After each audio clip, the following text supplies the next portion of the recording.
अभी ताज़ा ताज़ा काफल तोड़े हैं, रास्ते में पेड़ मिला काफल का। और देखिए क्या रस भरी है काफल।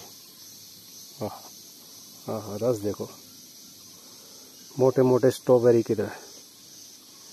काफल ले लो, काफल 200 रुपये किलो। काफल काफल काफल काफल।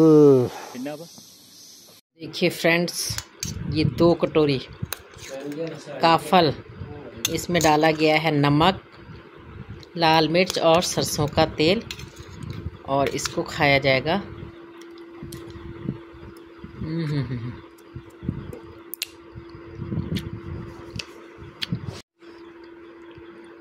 कई वर्षों के बाद काफल खा रही हूँ और बहुत मज़ा आ रहा है खाने में। ये दोनों कटोरी मैं ही खाऊंगी। आहा, बहुत ही ताज़े हैं।